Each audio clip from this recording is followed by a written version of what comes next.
दोस्तों जरा सोचिए, न्यूक्लियर डिजास्टर की वजह से पूरी दुनिया खत्म हो चुकी है और दुनिया में कोई इंसान नहीं बचा है। लेकिन एक आइलैंड में सिर्फ एक लड़का और 6 लड़कियां किसी तरह से जिंदा बच गए हैं और ह्यूमैनिटी को आगे बढ़ाने की जिम्मेदारी इस एक लड़के और उन 6 लड़कियों के हाथों में है। आज की मूवी आफ्टर द डार्क में हम कुछ ऐसा ही देखेंगे। मूवी की शुरुआत में हम जेम्स और पेट्रा को देखते हैं। पेट्रा अपनी क्लास के लिए वहां से निकलते हुए जेम्स को कहती है कि दोबारा मत सोना वरना तुम लेट हो जाओगे, और फिर वो वहां से चली जाती है।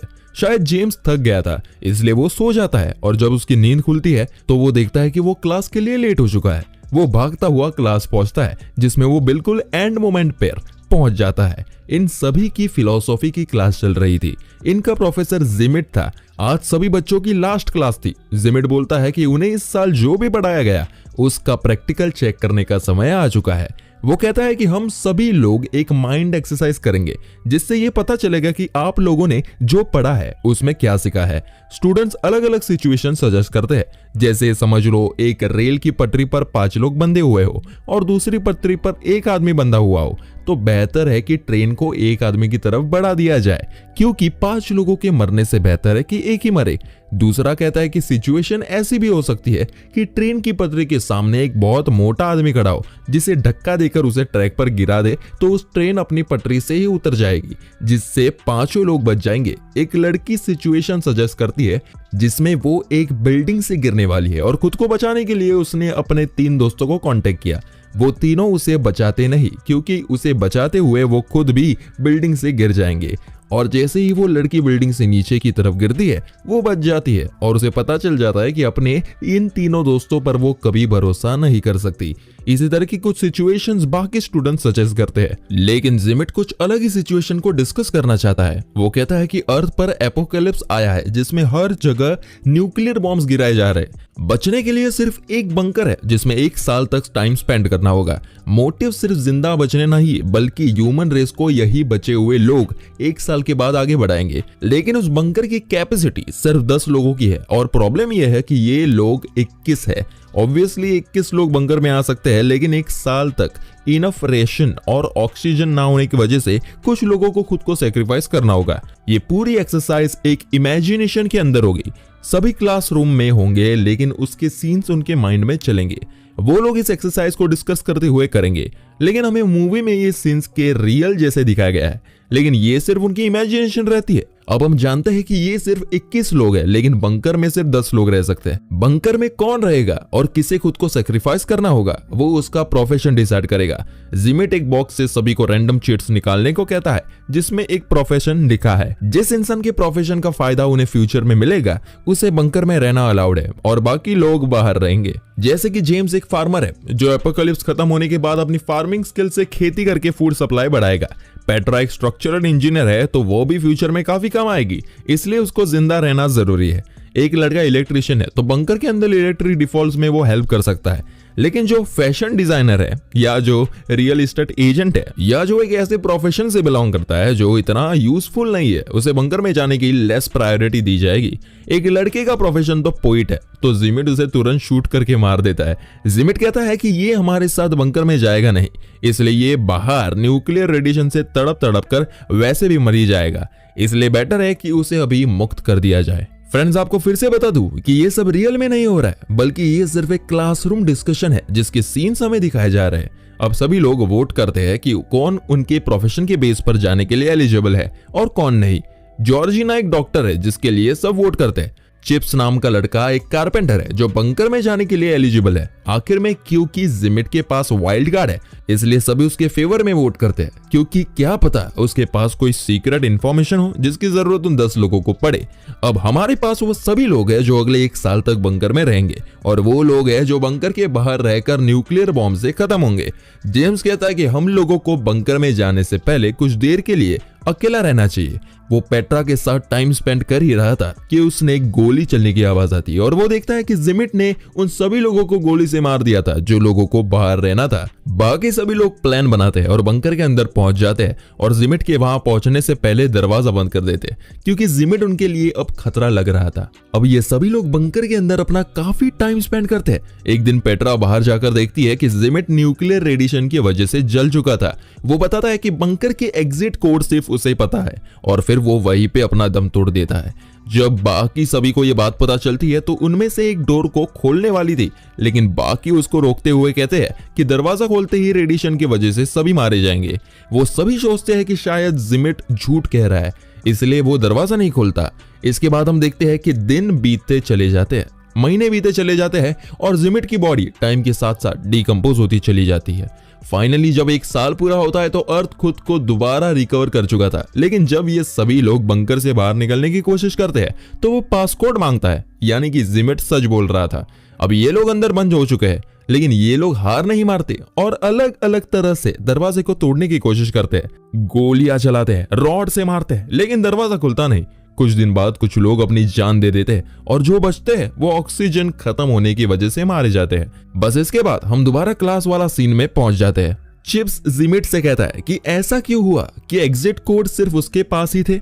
जिमिट उन्हें बताता है कि उसका प्रोफेशन कंस्ट्रक्शन का था और वो बंकर उसने ही बनाया था, जिस वजह से उसे उसका एग्जिट कोड मालूम था। वो कहता है कि अब एक और बार हम ये करेंगे, सब कुछ तो सेम ही रहेगा, कोई बदलाव नहीं होगा, लेकिन जो कार्ड सबके पास है उसे ओपन करने पर एक और स्पेसिफिकेशन लिखी हुई है जो नेक्स्ट राउंड के लिए इस बात का डिसाइड करेगी कि कौन बंकर में जाएगा और कौन बंकर के बाहर रहेगा। जैसे जेम्स के कार्ड में वो फार्मर तो है ही, लेकिन एक गे भी है, लेकिन फार्मर होने की वजह वो बंकर के अंदर जाने के लिए एलिजिबल है। लेकिन जॉर्जिना के कार्ड में लिखा है कि कुछ समय बाद वो एक वायरस से सफर होगी, जिस वजह से वो ज्यादा दिन सरवाइव नहीं करेगी, इसलिए उसके फेवर में कोई वोट नहीं करता। एक पोइट और एक ओपेरा सिंगर और कुछ आर्टिस्ट टाइप लोगों को भी कोई वोट नहीं करता। इसी तरह कुछ लोग जो पिछली बार बंकर के अंदर थे वो अब बाहर रहेंगे। अब हम दोबारा से सिचुएशन के अंदर थे जहां जिमिट दोबारा चालाकी से बंकर से गन लेकर अपने पास रख लेता है और दोबारा पोइट को शूट कर देता है। वो लोग 2 ग्रुप में डिवाइड हो जाते हैं, एक तरफ वो लोग जो बंकर के अंदर जाएंगे और दूसरी तरफ वो लोग जो बंकर के बाहर ही रहेंगे। जॉर्जिना जिमिट से कार की चाबी मांगती है और बाकी लोगों के साथ वहां से भागने की कोशिश करती है, लेकिन वो सब लोग न्यूक्लियर धमाके से मारे जाते हैं।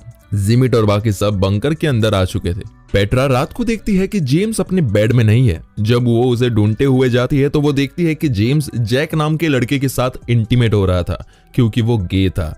पेट्रा ये बात सभी लोगों को बताती है। जिमिट कहता है कि उन सभी लोगों को अब अपने पार्टनर्स चूज करने चाहिए जिससे वो लोग बच्चे पैदा कर सके। ह्यूमन स्पीसीज इससे ही आगे बढ़ेगी। सभी लोग इस पर एग्री होते हैं। सभी लड़कियां अपने पार्टनर्स चूज करते हैं, लेकिन पेट्रा अकेले रह जाती है तो उसे जिमिट को पार्टनर बनाने के लिए कहा जाता है। पेट्रा भी मान जाती है और जिमिट के साथ जाती है। जेम्स शॉक हो जाता है और उसे रोकने की कोशिश करता है, मगर खुद वो भी किसी और के साथ इंटीमेट हुआ था। ऐसे ही कई दिन बीत जाते हैं जब सभी अपने पार्टनर्स के साथ इंटीमेट होते हैं, लेकिन अब तक कोई प्रेग्नेंट नहीं हुआ। इसलिए जिमिट एक ऐसा पॉइंट रखता है जिससे सब हैरान और परेशान हो जाते हैं। वो कहता है कि अब हर लड़की हर लड़के के साथ इंटीमेट होगी ताकि कोई ना कोई प्रेग्नेंट हो जाए। वो कहता है कि ह्यूमन स्पीसीज को बचाना ही हमारी प्रायोरिटी है। इस बात से सब परेशान थे क्योंकि उन्हें अपने पार्टनर से लगाव था और वो नहीं चाहते कि उनका पार्टनर किसी और के साथ इंटीमेट हो। बोनी जो कि सिचुएशन में एक सोल्जर है और उसकी मेमोरी काफी शार्प है, वो जिमिट से कहती है कि वो और किसी के साथ इंटीमेट नहीं होगी और अगर उसने उसके साथ जबरदस्ती करने की कोशिश करी तो वो उसे जान से मार देगी। जिमिट इस बात को अपनी ईगो पर ले लेता है और गन लेकर सभी लोगों को रूम से बाहर निकालता है। वो बोनी पर गन तान देता है, लेकिन जैक जो कि अंदर ही छुपा हुआ था जिमिट से लड़ता है और इसी लड़ाई में वो जिमिट को घायल कर देता है। जिसके बाद जिमिट बाहर दरवाजे पर आकर खड़ा होता है। वो देखता है कि बंकर के बाहर आग लगी हुई थी, धमाके हो रखे थे। वो पासकोड डालता है और डोर ओपन करता है, जिससे अचानक धमाका हो जाता है और वो सभी लोग वही मर जाते हैं। और हम दोबारा पहुंच जाते हैं क्लासरूम में। सभी लोग थक चुके थे क्योंकि वो लोग इस एक्सरसाइज को सक्सेसफुल नहीं कर पा रहे थे। चिप्स कहता है कि हमें दोबारा ट्राई करना चाहिए, हम इससे बेहतर कर सकते हैं। तभी जेम्स जिमिट से कहता है कि जब उसने सभी लोगों को फर्स्ट टाइम कार्ड दिए थे तो उसने खासा क्यों था। जेम्स को कुछ गड़बड़ लगता है, इसलिए वो कार्ड्स वाले बॉक्स को चेक करता है तो उसे पता चलता है कि जिमिट ने उसके साथ चालाकी की और जानबूझकर उसे चालाकी से फार्मर और गे का कार्ड पकड़वाया। जिमिट जेम्स को पसंद नहीं करता और ये साबित करना चाहता था कि वो बेवकूफ है जिसमें बिल्कुल भी समझ नहीं है। जेम्स सभी को जिमिट की सच्चाई बताता है और कहता है कि जिमिट ने चीटिंग की है, इसलिए वो एक और राउंड करना चाहता है, लेकिन बाकी स्टूडेंट्स मना करते हैं। पेट्रा सबसे इंटेलिजेंट स्टूडेंट है क्लास की। वो कहती है कि इस बार वो इंचार्ज बनना चाहती है और डिसाइड करना चाहती है कि कौन बंकर के अंदर रहेगा और कौन बाहर। सभी स्टूडेंट्स उस पर भरोसा करते हैं, इसलिए उसकी बात मानते हैं। हम दोबारा से सिचुएशन के अंदर जाते हैं जहां सब लोग इस बार एक आइलैंड पर थे जहां भी न्यूक्लियर हमला होने वाला था। जिमिट दोबारा से गन्स को छुपा लेता है। हम देखते हैं कि पेट्रा जिमिट के पास जाती है और उसे हक करती है। इस बार पेट्रा पोइट को, ओपेरा सिंगर को, कार्ड खेलने वाले लड़के को, सभी उन लोगों को बंकर के अंदर भेजती है जिनके पास कोई टेक्निकल स्किल्स नहीं है। जिमिट उसके डिसीजन को गलत बताता है। जैसे पेट्रा ने एक फैशन डिजाइनर को बंकर के अंदर रखना चाहा क्योंकि फैशन डिजाइनर को कपड़ों की समझ होती है और सही कपड़े पहनने से सेल्फ एस्टीम बूस्ट होगा जिसका असर सिविलाइजेशन पर पड़ता है। उसने इस तरह के 10 लोगों का ग्रुप बनाया जिसमें जेम्स भी था लेकिन जिमिट नहीं था। पेट्रा ने खुद को भी बंकर से बाहर रखा। जिमिट बंकर के अंदर जाना चाहता है, इसलिए वो भड़क कर अपनी गन निकालने वाला था, लेकिन उसकी गन पेट्रा ने उसे हक करते हुए चोरी कर ली थी। वो पेट्रा से गन लेकर जेम्स को शूट करने वाला था कि जेम्स उस पर और बड़ी गन तान देता है और उसे जाने के लिए कहता है। जिमिट कहता है कि उन लोगों को पासकोड की जरूरत तो पड़ेगी जो सिर्फ मुझे पता है, लेकिन बोनी कहती है कि उसे पासकोड पता है क्योंकि पिछली बार जब जिमिट ने बाहर निकालने के लिए पासकोड डाला था तब बोनी ने उसे देख लिया था और शार्प मेमोरी की वजह से उसे याद भी था।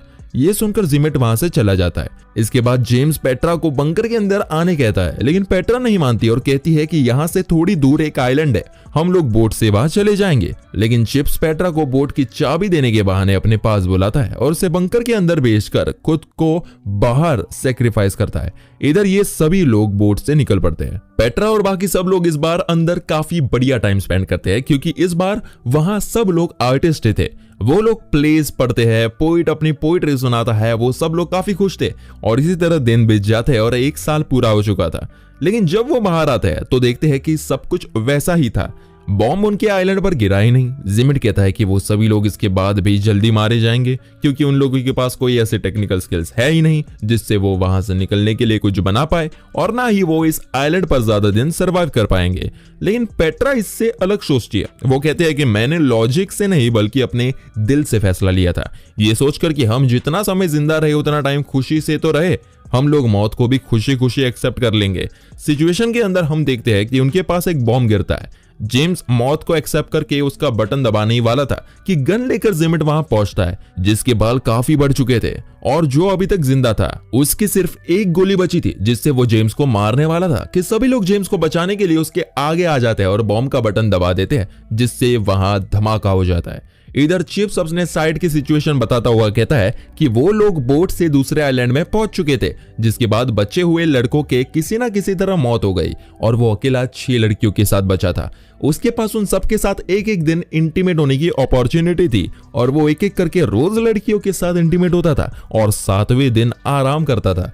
बस इसी तरह से उसने उस आइलैंड में अपना टाइम निकाला। ये सुनकर सब हंसने लगते हैं। क्लास अब खत्म हो चुकी थी और जिमिट की बोलती भी बंद हो चुकी थी। सभी अपनी नोटबुक सबमिट करके बाहर निकलते हैं। वेट कीजिए, ट्विस्ट अभी भी बाकी है। हम देखते हैं कि पेट्रा सबके जाने के बाद जिमिट के पास आती है और हमें यहाँ पता चलता है कि पेट्रा का अफेयर जिमिट के साथ चल रहा था। इसलिए जिमिट को जेम्स से जलन होती है क्योंकि पेट्रा जेम्स से प्यार करती है। पेट्रा उसे लास्ट टाइम किस करती है और वहां से चली जाती है। हम देखते हैं कि जिमिट अपने रूम में आता है जहां एक गन रखी हुई थी। हमें एक गोली चलने की आवाज सुनाई देती है। असल में ये भी जिमिट की एक इमेजिन की हुई एक सिचुएशन थी और इसी तरह की कुछ सिचुएशंस वो देखता है जिसके बाद ये माइंड बेंडिंग मूवी यही खत्म होती है। कमेंट करके बताइए आपको ये मूवी कैसी लगी और इस तरह की बेहतरीन एक्सप्लेनेशन देखने के लिए हमारे चैनल को सब्सक्राइब जरूर करें।